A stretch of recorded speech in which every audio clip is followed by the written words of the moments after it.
পুরাতন মালদার নারায়ণপুর শিল্পাঞ্চল এলাকায় ভয়াবহ অগ্নিকাণ্ডের ঘটনা ঘটল গুজরাট অম্বুজা স্টার্চ ইন্ডাস্ট্রিতে। অগ্নিকাণ্ডে পুড়ে নষ্ট হলো প্রায় 250 টন ভুট্টা সহ কোটি টাকার সামগ্রী। ঘটনাটি ঘটেছে শনিবার গভীর রাতে। ঘটনার পরপরই দমকলের 3টি ইঞ্জিন ঘটনাস্থলে ছুটে যায় এবং প্রায় 3.5 ঘন্টার চেষ্টায় দমকল কর্মীরা আগুন নিয়ন্ত্রণে আনেন। অগ্নিকাণ্ডের সঠিক কারণ জানা না গেলেও প্রাথমিকভাবে অনুমান করা হচ্ছে শর্ট সার্কিটের জেরেই এই ঘটনা। তবে অগ্নিকাণ্ডের সঠিক কারণ খুঁজতে শুরু হয়েছে তদন্ত।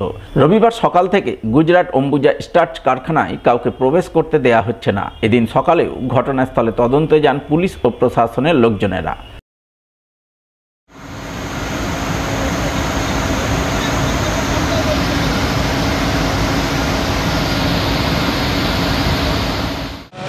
आग 12 बजे के आसपास लगा है, 11:15 बजे, 11:30 पौने 12 बजे लगा है, उसके आसपास लगा है। अब कैसा लगा है वो पता नहीं, अभी तक असेसमेंट हुआ नहीं है। शॉर्ट सर्किट हो सकता है, बहुत दूसरा कारण हो सकता है। अब देखेंगे, इसको सर्वे करने के बाद पता चलेगा कि किसमें आग लगा है। आग लगा था यहाँ पे जो गोडाउन है, गोडाउन के सामने आग लगा है। तो बड़ा भी हो सकता था। हाँ, बड़ा भी हो सकता है। कंट्रोल में गाड़ी आया, 2 गाड़ी आया था। अभी सिचुएशन कैसा है? अभी सिचुएशन एकदम अंडर कंट्रोल है। পথশ্রী প্রকল্পে রাস্তা তৈরির কাজে দুর্নীতির অভিযোগ, আর এই অভিযোগ তুলেই ঠিকাদার সংস্থার বিরুদ্ধে বিক্ষোভ দেখালেন গ্রামবাসীরা। ঘটনা মালদার হরিশ্চন্দ্রপুর 1 নম্বর ব্লকের বরুই গ্রাম পঞ্চায়েত এলাকার। জানা গেছে ওই পঞ্চায়েত এলাকায় পথশ্রী প্রকল্পে এক কংক্রিট ঢালাই রাস্তা তৈরির কাজ চলছে। 2 কিলোমিটার রাস্তা তৈরির জন্য বরাদ্দ হয়েছে প্রায় 1.5 কোটি টাকা। রাস্তা তৈরির কাজ করছে বালুরঘাটের এক ঠিকাদার সংস্থা। সেই সংস্থার বিরুদ্ধে গ্রামবাসীদের অভিযোগ, তারা শিডিউল মেনে রাস্তার কাজ করছে না। রাস্তায় 6 ইঞ্চি পুরো ঢালাই দেওয়ার কথা থাকলেও তা মানা হচ্ছে না। রাস্তার দুধারে 6 ইঞ্চি ঢালাই হলেও মাঝে মাঝে 3 থেকে 4 ইঞ্চি ঢালাই হচ্ছে। রাস্তার বেড সোলিংও ঠিকঠাক হয়নি, সেই কারণে রাস্তায় ঢালাই দেওয়ার কিছুক্ষণ পরেই ফাটল ধরছে। তাই তারা সঠিক মানের কাজের দাবিতে বিক্ষোভ দেখাচ্ছেন। অভিযোগ হচ্ছে কি যে এখন রাস্তা যে ঢালাই করছে, যা 4 ইঞ্চি হোক 5 ইঞ্চি হোক 6 ইঞ্চি যা হচ্ছে, কিন্তু রাস্তা ফেটে যাচ্ছে। এই সমস্যাটা কি কারণে হচ্ছে?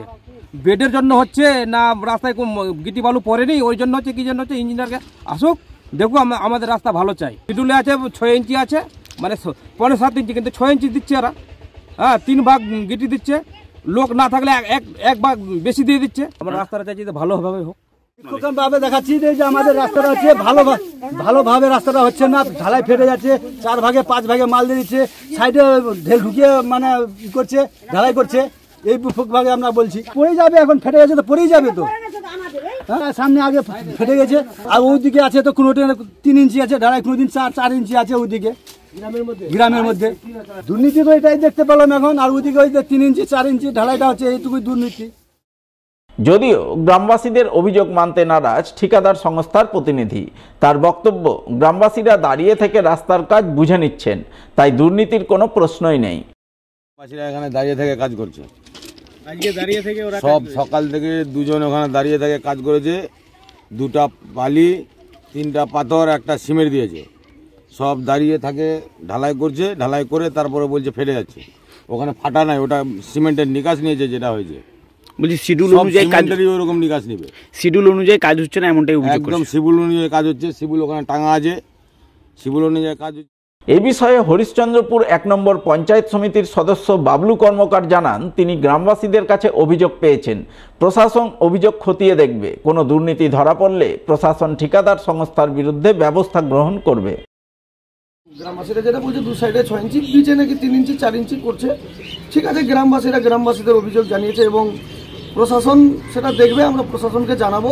যদি ওখানে ঠিকাদার দুর্নীতি করে থাকে তাহলে সেটা প্রশাসন দেখবে, আমরা প্রশাসনকে অবশ্যই জানাবো। প্রশাসন সেটা ঠিকঠাকভাবে দেবে, এবং যদি ঠিকাদার ওখানে দুর্নীতি তার ব্যবস্থা, আইনত ব্যবস্থা প্রশাসন নেবে। গাজল বিএসএ ময়দানের বেহাল নিকাশি ব্যবস্থার উন্নয়নে উদ্যোগ গ্রহণ করল গাজল ব্লক প্রশাসন। উদ্যোগের অঙ্গ হিসাবে এদিন ময়দান পরিদর্শন করলেন গাজলের বিডিও সুদীপ্ত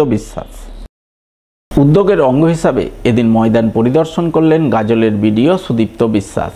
এদিন তিনি সহ অন্যান্য প্রশাসনিক আধিকারিকরা মিলে মাঠের বর্তমান পরিস্থিতি পরিদর্শন করেন। পরিকাঠামোগত ঘাটতির বিভিন্ন দিক খতিয়ে দেখেন।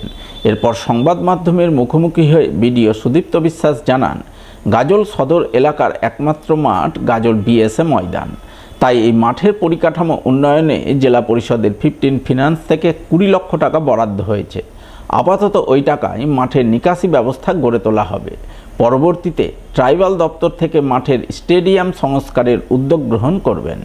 বিএসএ গ্রাউন্ডটা হলো এই গাজল ব্লকের এই অঞ্চলে, এত অঞ্চলে একমাত্র খেলার মাঠ, এবং এই মাঠটার পরিস্থিতি ইতিপূর্বে খুবই খারাপ ছিল, কারণ এখানে জল জমে যাওয়ার একটা মানে বার করার কোনো জায়গা ছিল না। জেলা পরিষদের তৎপরতায় এবং আমাদের পঞ্চায়েত সমিতির তৎপরতায় আমরা যেটা করলাম, জেলা পরিষদের একটা স্কিম ধরা হচ্ছে যা প্রায় 20 লাখ টাকা ব্যয় এই জলটা যাতে মূল ড্রেনে ফেলা যায়, জমা জলটা। এছাড়াও মাঠের ডেভেলপমেন্ট করা হচ্ছে সকলের সহযোগিতায়।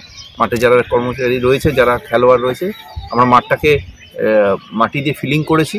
আগামী কিছুদিনের মধ্যে এই মাঠটাকে আরেকটু ঘাসফাস হয়ে গেলে সর্বসাধারণের জন্য খুলে দেওয়া হবে, আর জল নিকাশি ব্যবস্থাটা পুরো দমে করা হচ্ছে। প্রতি বছরের ন্যায় এবারও মালদার গাজল ব্লকের পান্ডুয়া কুতুব শহরে অনুষ্ঠিত হল বাবা আশরাফ আলী উদ্দিন আহমেদের বাৎসরিক উরুস উৎসব।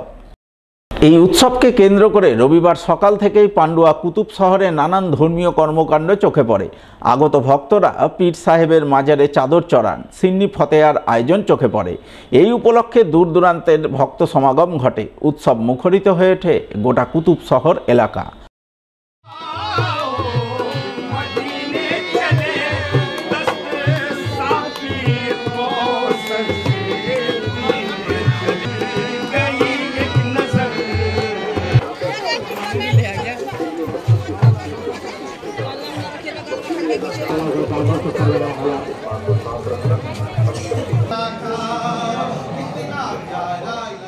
আজকে হযরত শেখ মখদুম আমিউল হক সাহেবের আজকে উরুস মোবারক।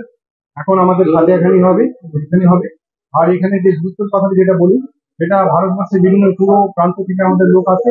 এটা মহারাষ্ট্র থেকে আসে, ঝাড়খণ্ড থেকে আসে, বিহার থেকে আসে, উড়িষ্যা থেকে আসে, আসাম থেকে থাকে এবং বাঙ্গাল থেকেও থাকে। তো আজকে আমাদের ফাতিহাখানি হবে। এরপর সন্ধ্যার বেলায় আমাদের গাগরবাড়ি আছে। এই অনুষ্ঠানটা মোটামুটি 3 দিন চলবে। আজকে 4 তারিখ এবং 5 তারিখ এবং 6 তারিখ আমাদের এটা সম্পন্ন হবে।